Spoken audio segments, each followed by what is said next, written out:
again, my dear friends. I had a little problem in the recording of the video. So we were saying that when we eat, these animals can become part of us, and doing so, they can feel and experience a little bit of our experience, of our life. So they can know our way of acting, our families, our neighborhood, our countries, how we deal with war, how we deal with money, with the physical needs that we have. So they have something like a glimpse of what it can be, our future life. It's like if we had an alien friend from another planet, from another civilization, and we talk to him and we ask him, how do you do this kind of things in your planet, on your planet? How do you deal with this problem? Do you have poverty? Do you have murder? Do you have wars? Do you have sickness? And in some way, even if this is an advanced civilization, we can begin to hope that maybe one day we will be able to reach that level of technologies, of evolution, of respect, and create an idealistic society. In this way, I think the animal can participate, can join our effort. So you see that once again we're all united in the same dream, in the same course of action. But so the first rule is, when we eat, thank the donor, thank the one who is giving us life. It doesn't matter if he's an animal, a vegetable, or whatever it is. It's a living creature. So we must think about it, feel it inside of us, remember how he walks, what's his name, the smell that he has, if we know it, and his virtues, his great capabilities, how he can do things that we cannot. But then we have the second rule. The second rule is connected with the theory of Wu Qing, the 5 movements, the 5 powers, the 5 energies that create all that surrounds us. And we have this Wu Qing. You remember the picture? Very simple, where we have the 5: wood, fire, earth, metal, and water. And again, wood, and this cycle starts again. Every taste in food, every taste that you feel in our tongue, is connected with one of these 5 movements, and every taste nourishes, stimulates that particular excuse me, that particular movement. So if we eat something acid, we are nurturing the wood. If we eat something bitter, we nurture the fire. If we eat something that tastes sweet, we are connecting this power from outside to our earth inside. If we eat something spicy, we are nurturing the metal in ourselves, and if we eat something salty, we are nurturing, contributing to the energy of the water movement. So, if we have an unbalanced diet, we push energy inside one movement, neglecting the others. That's not wise, because in this way we can create a disease. It will take years because we have our system of rebalancing, automatic systems. But sometimes they're not enough. If we push too hard the imbalance, in the end we will have imbalance, and then we'll create a sickness. So if we try to follow a diet in which 20% of our food is of each taste, in this way we are surely bringing balance. If by any chance we know that we have already a particular imbalance, for example an excess or most of the times a lack of energy in one of these movements, we should increase that particular taste. And in this way, even more, our diet becomes a form of therapy. And this is the second rule: 20% of our food should be of each taste. Then we have the third rule that is talking about the acid and basic balance. We should, there are lots of things that have been said about this issue. The Taoists created this issue, this topic. They were the first, as far as I know, to talk about this problem in food. But I think they were misunderstood. And we are not talking about making our blood acid or basic. It's very difficult to change to move our pH, our blood pH. But it's not so difficult to change the content of our stomach, our food, what comes in our stomach. So because most of the food is acid, has an acid reaction, we should try to avoid this excess of acid in our stomach. So we should choose some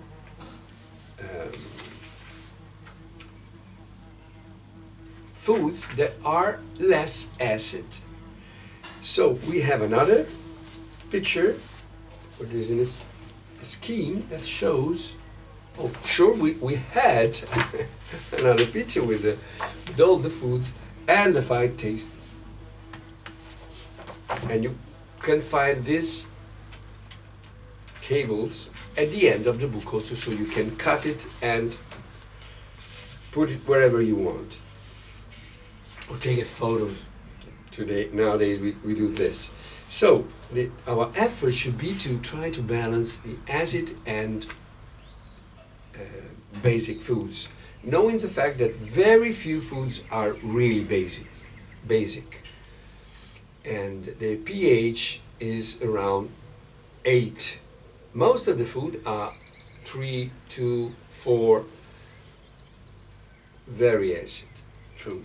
So we should choose the less acid foods.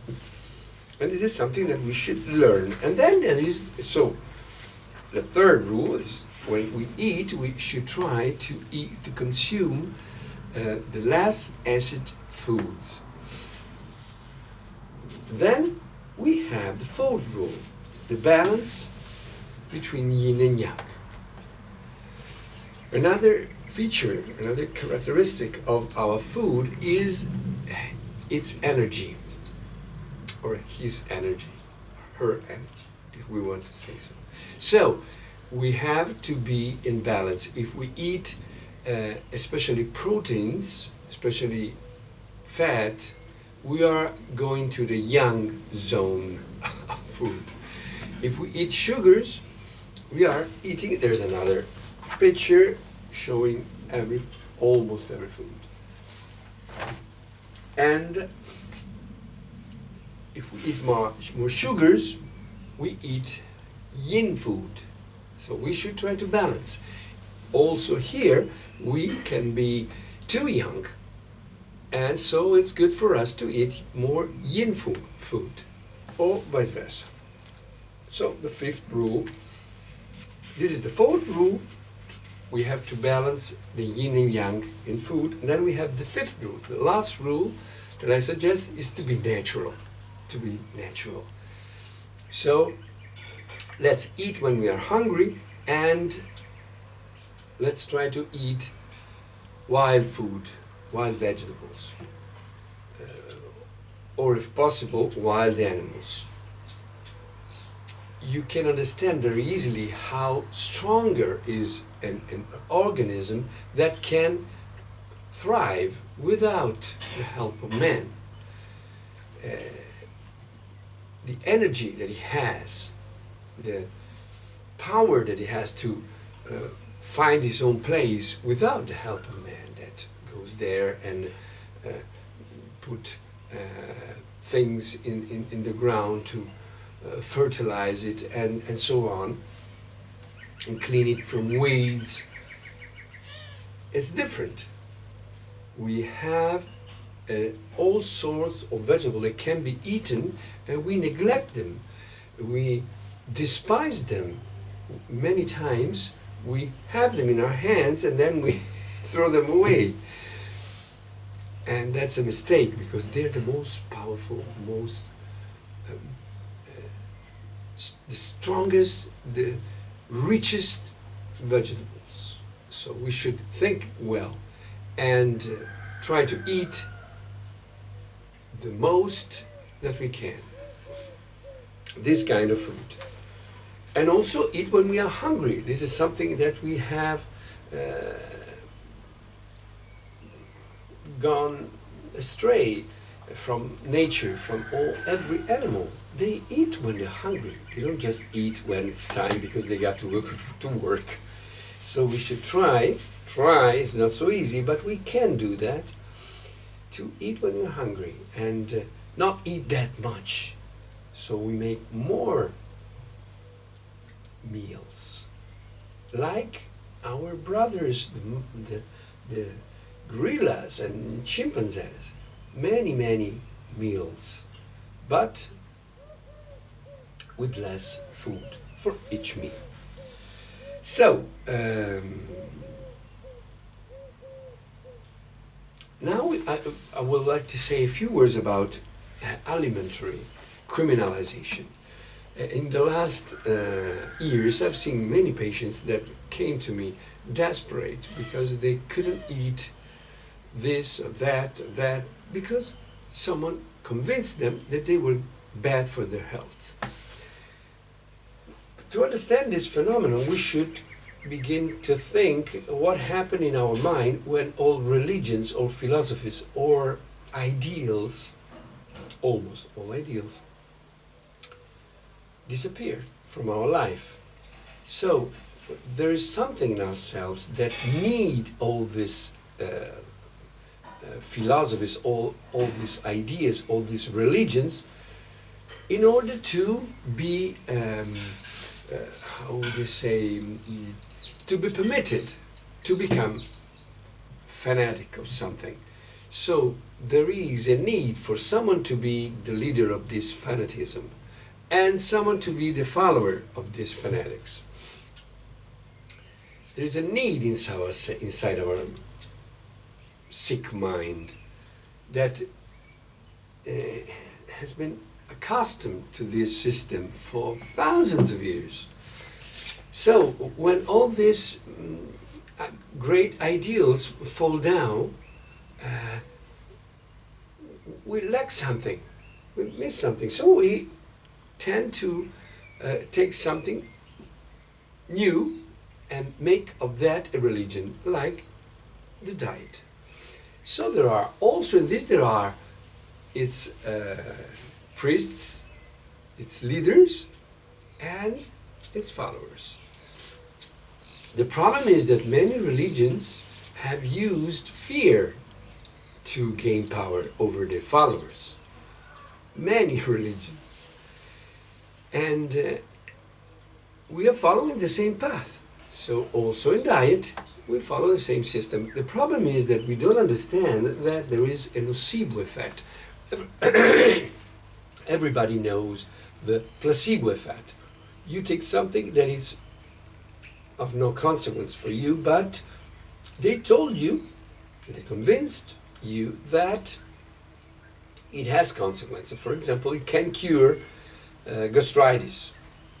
And 25% of people has a relief. They feel better about their gastritis with simple water.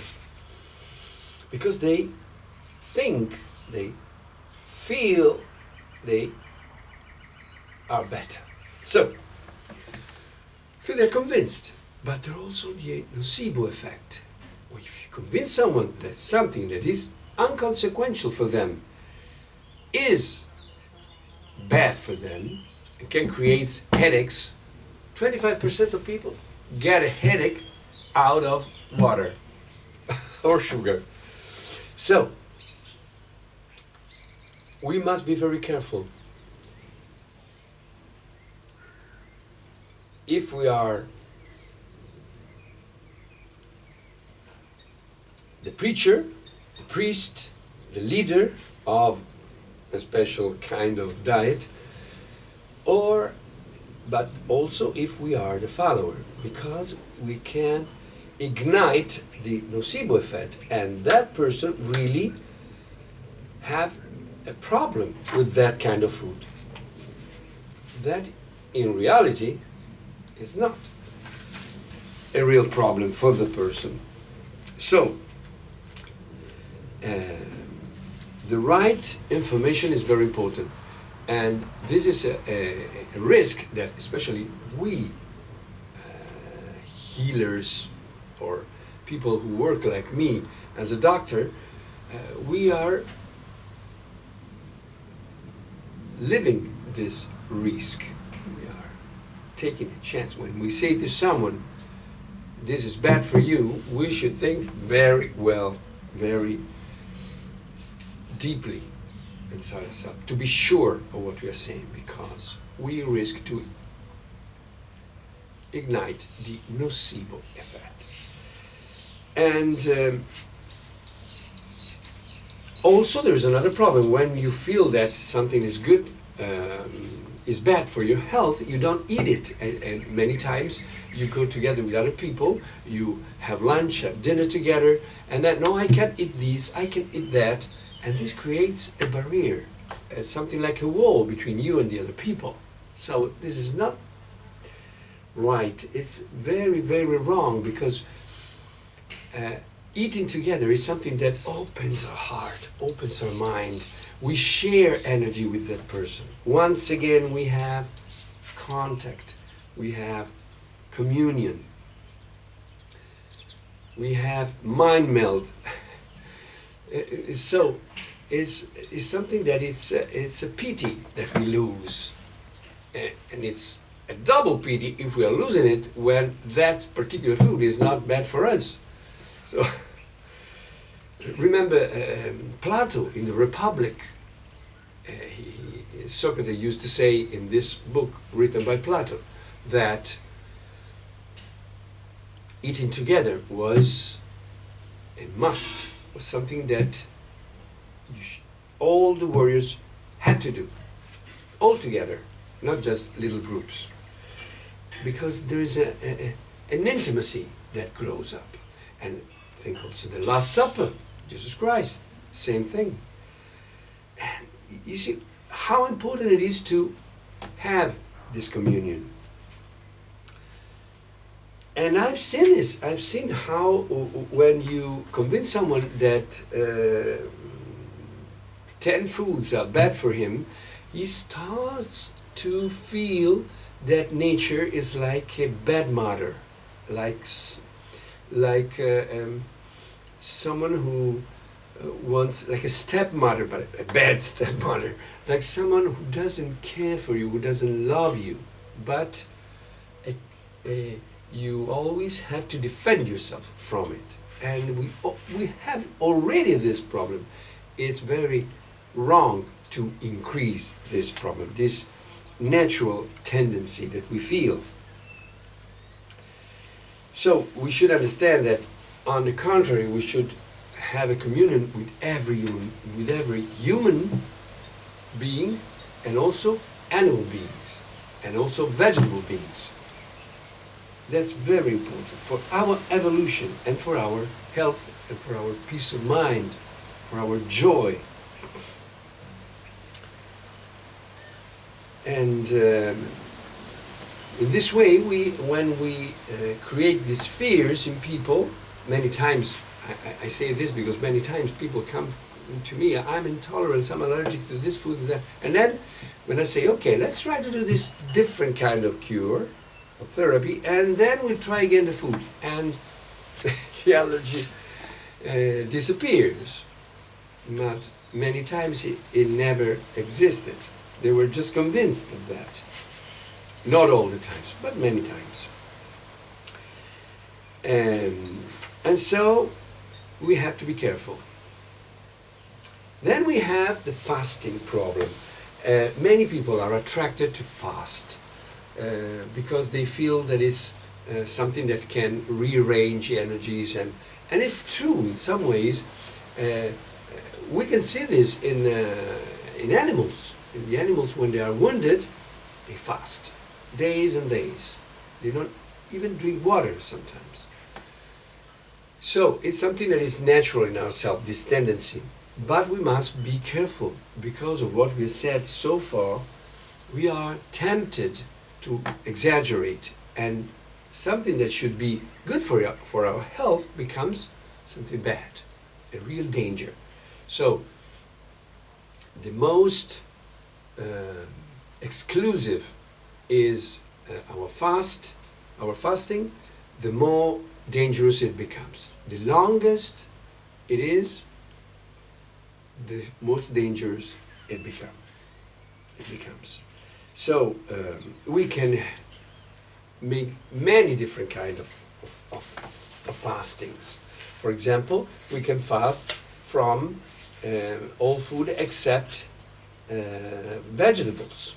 Many times I call this crudity fasting, or I also use fruit fasting in the sense that you eat just that food.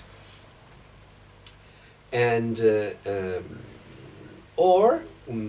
you can use also the wild food fasting. So you eat just wild food for 1 day, for 2 days. The main fact is to make this experience short. 1 day, 2 days, we can survive extremes. But if we go on, we risk. I've seen in my practice some fastings that went bad, very bad. So your advice, be very careful.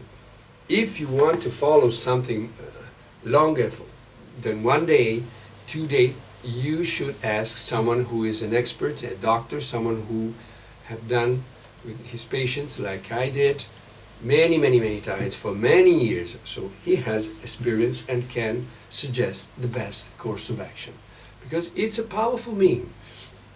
Another fasting that I suggest is, for example, fasting from bad words, from speaking badly of people and of situations. There should be, it's much more effective, simple, easy to do. We don't risk anything. Fasting from arguing. Fasting from, the first fasting is from eating foods that we know, we have experienced, that are bad for our health. Fasting from alcohol, smoking, sweets, chocolate, many foods. Many people feel that already know that they are bad for them. But we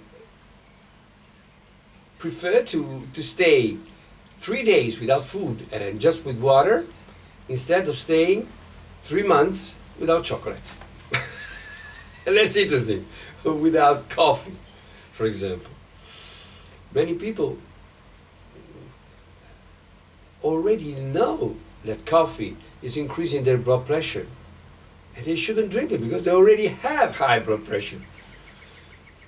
Yesterday, a patient of mine asked me, this is fun, asked me, I gave up coffee, but I still have a little bit of high blood pressure. It's better the situation, but I still have it. So,